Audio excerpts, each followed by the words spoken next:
Hello everyone. Today yet again I am here to introduce the second poem of class 12 syllabus, that is an elementary school classroom in a slum. Children, this poem is not at all easy.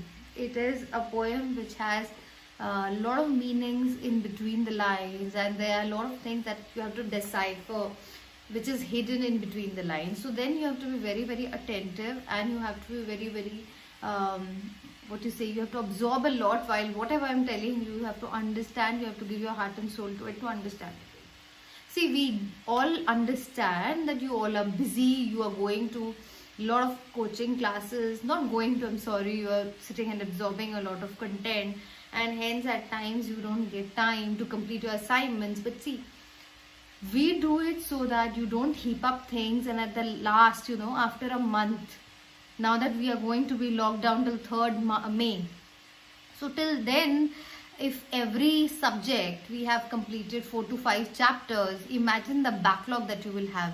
So that's why we teachers are after you to complete your assignments, to complete your test on time, and the notes that we have given, so that after a month, you people are in a position to say that this is what has been done for the past 1 month, and we have done our bit. So that's why we are all after your life, so that you understand the priority and work accordingly. There's no other reason that we are doing it. So moving on with the poem, I'm going to talk about Elementary School Classroom in the Slum, written by Stephen Spender. Now this poem is reflects of how the schools were and how the schools are now. I'm talking about a slum school which is not having any sort of privileges or perks, wherein only one mother teacher is there, the headmaster, who's teaching all the classes at one go. From the age group of maybe 4 to 14 will sit in under one roof and study whatever the teacher teaches. So we can understand the level of education imparted to these students. We also had that Gurukul system, if you all remember, where we, like the Indians, they used to be taught the Vedas, the Upanishads, and they were talking about the scriptures, and they also had the religious stuff, the stories that prevailed during those times. So that's a different system, wherein we did not have the subject teaching that this is maths, this is science, this is... So I am going to talk about all those children who have been deprived of their basic perks of childhood.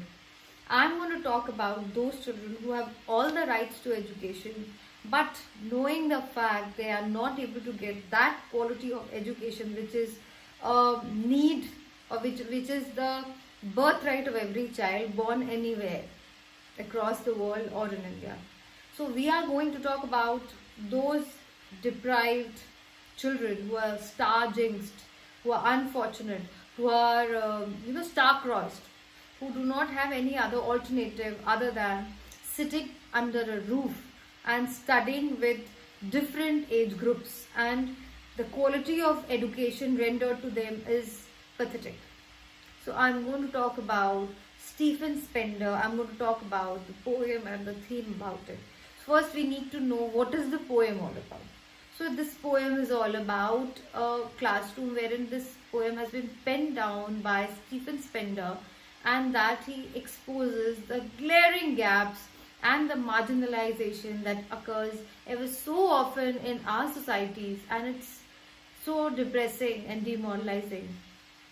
Spender is publicly a scrupulous objector and a socialist. The poet aims to portray the conditions of the youngsters residing in the slum. The poet compares the condition of the haves, that is the privileged class, and the have-nots, that is the underprivileged class of the slum. Students, this is one thing that I really love, so I would like to share it with you. Whenever I start off with anything, whenever I start any poems, my favorite part is introducing the author, because I believe you people are amateurs, you don't read. I know that there are very few people who might be reading and know that this person has written this. So when I introduce you to a poet, I feel I am introducing you to a new world of a different person, or to a new world wherein he has explored so many things. He has written in some or in XYZ century But then today also we sit back and read it to understand his mindset, to understand his ideology at that point of time. So that's fun for me. So I'll talk about this gentleman. This is Stephen Spender, and let's see what I have to tell you.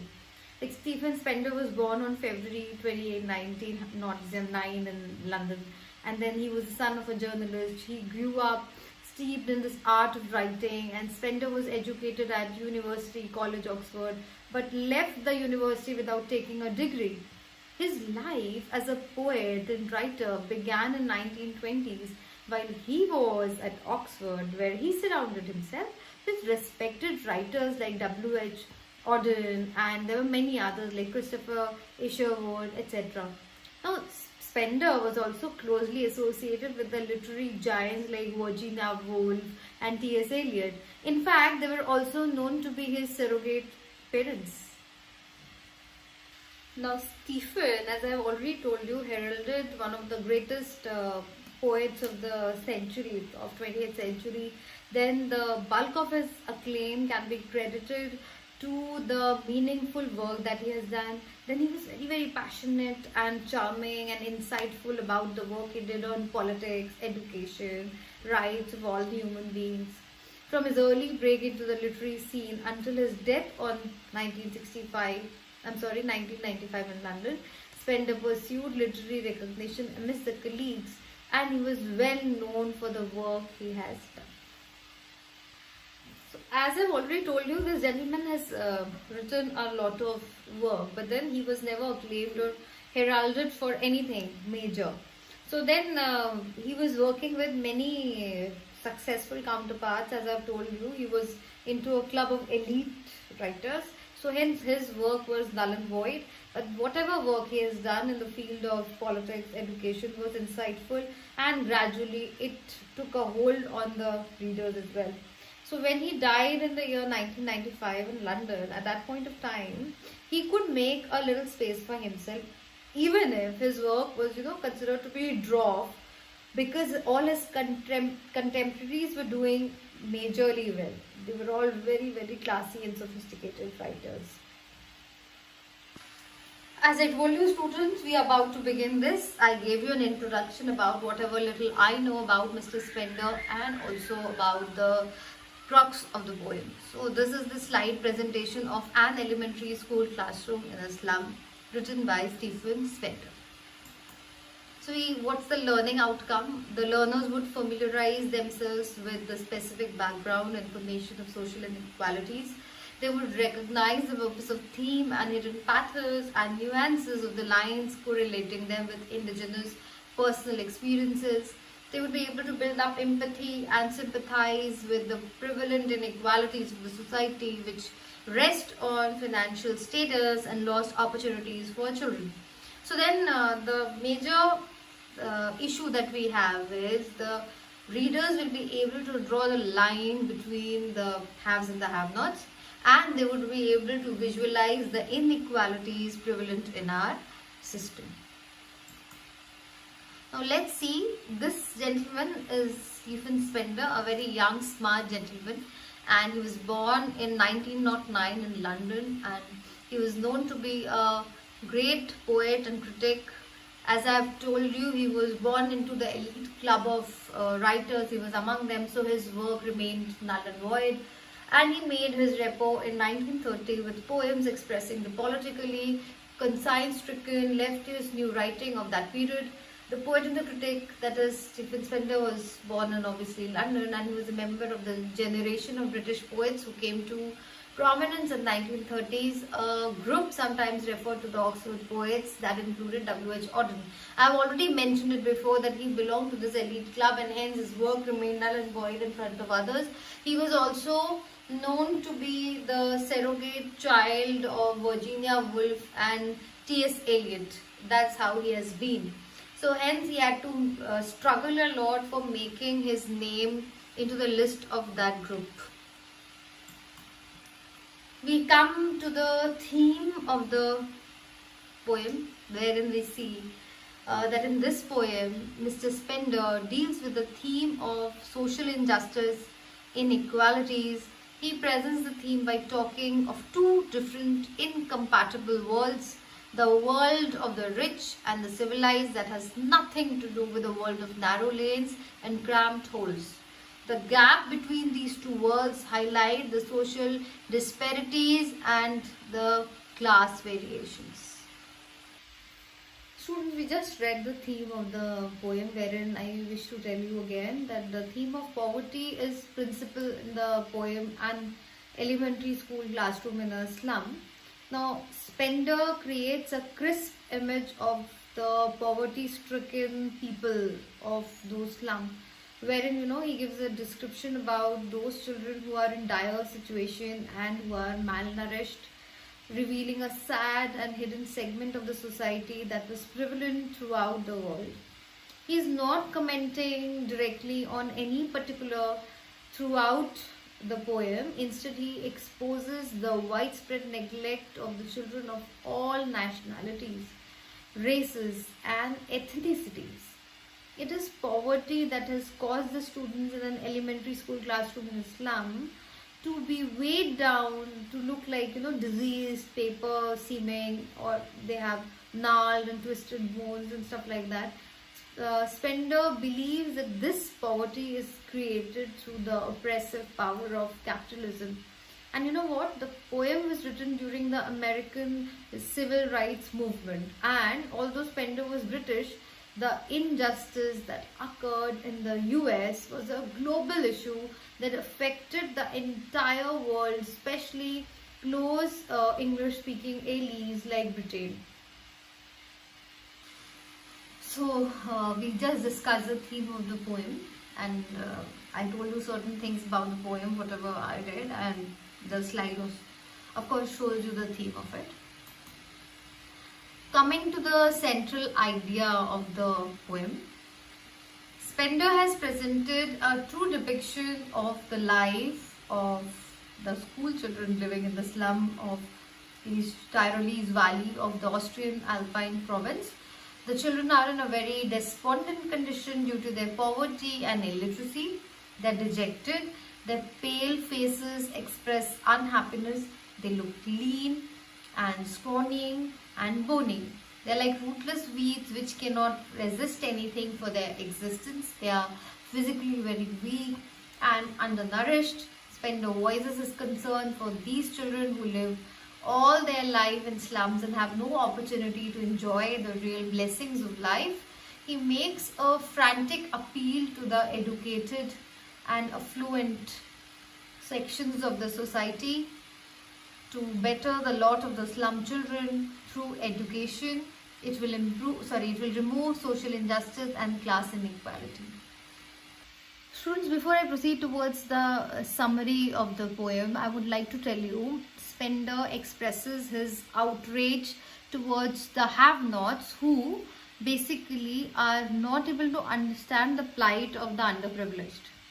I repeat, Mr. Stephen Spender tries to show his outrage, his anger towards all those people in the society who are unable to understand the gravity of the situation, or they are unable to understand the plight of these underprivileged, or you can say ill-fated children who are born into that pit hole and remain so due to lack of opportunities in their life. I would like to read the poem before I give you the summary, and this is the introductory session. Please understand, I'm not explaining it today. I'll just give you the glimpse of the poem. I'll give you the background of the poem, when and how it was written, as I've already mentioned before. So hence I would like to read the poem for you. Far, far from gusty waves and these children's faces, like rootless weeds, the hair torn round their pallor, the tall girl with her weighed down head, the paper-seeming boy with rat's eyes, the stunted, unlucky heir of twisted bones, reciting a father's gnarled disease, his lessons from his desk. At back of the dim class, one unnoted, sweet and young, his eyes live in a dream of squirrel's game in tree room like than this. The second paragraph, on saw cream walls, donations. Shakespeare's head, cloudless at dawn, Civilized doom riding all cities, awarding the world its world. And yet, for these children, these windows, not this map, their world, where all their futures painted with a fog, a narrow street sealed in with a lead sky, far, far from rivers, capes, and star of words. Surely Shakespeare is wicked, the map a bad example, with ships and sun and love tempting them to steal for lives that slyly turn in their cramped holes. From fog to endless night, on their slag heap, these children wear skins peeped through by bones and spectacles of steel, with mended glass like bottle bits on stones. All of their time and space are foggy slum, so blot their maps with slums as big as doom. Unless governor, inspector, visitor, this map becomes their window and these windows that shut upon their lives like catacombs. Break or break open till they break the town and show the children to green fields and make their world run azure on gold sands and let their tongues run naked into books. The white and green leaves open. History is theirs whose language is the sun. Students, I would like to read the summary for you now. This is the first reading of the poem. No worry, I'll explain every bit of it. And whenever I introduce a poem, I like to tell you the gist of the poem so that it becomes clear to you. This poem by Stephen Spender gives a vivid description of a school classroom in a slum and the children in the class. The faces of the children are dull. Their appearance shows that they are unwanted. The children have gloomy faces, their heads hanging low in sadness due to their poor state. They have diseased bodies inherited from their parents and are victims of poverty. At the dim end of the room sits a boy who has a bright eyes which seem to dream of playing outside with squirrels. He is different from others in the dim dark classroom. The walls of the classroom are dirty. People have donated different charts and images which have been put up on them. One of them is a picture of the great playwright Shakespeare. His head is bald and resembles the rising sun. The next poster is of the Tyrolese Valley, full of churches and flowers which symbolize beautiful creations of nature.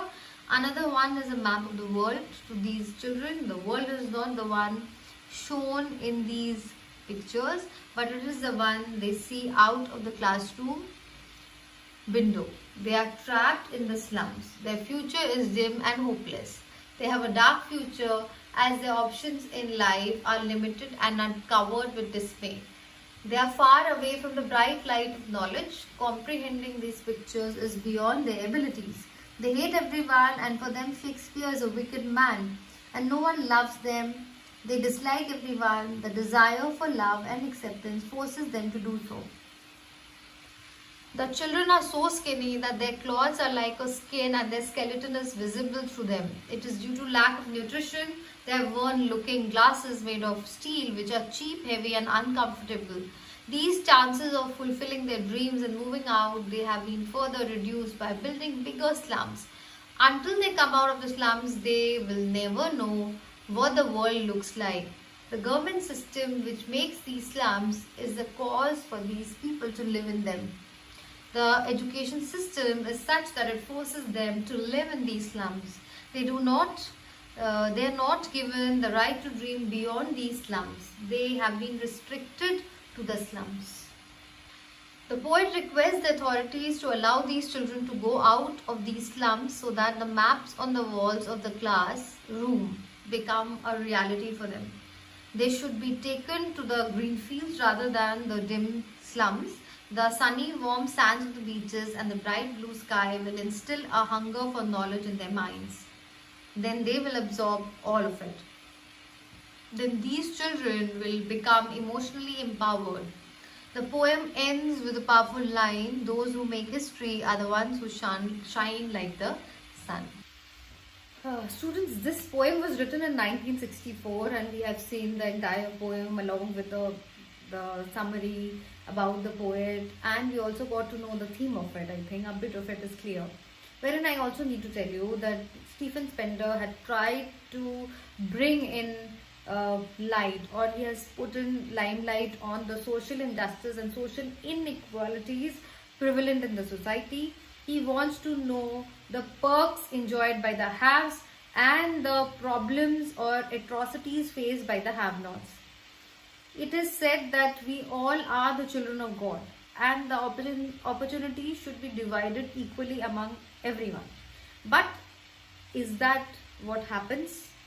So he talks about how the problems cropped up, and this poem, when he wrote at that point of time, the civil rights movement was going on in America, and he was against that. He wanted to write about the race, the gender biases and all those things he covered up, and he wanted to put in the limelight the inequalities, even if he was a British. But he still had the courage to talk about the indifferences. He had the courage to talk about the seriousness of the situation.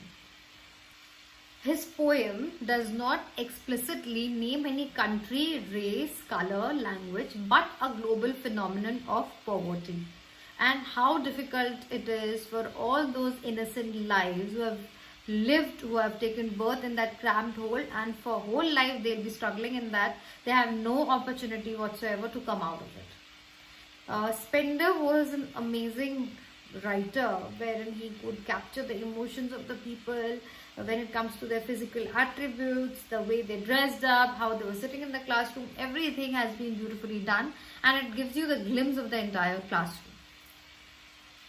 Regardless of Spender's ethnicity, the hotbed of the entire struggle became the America's civil rights movement.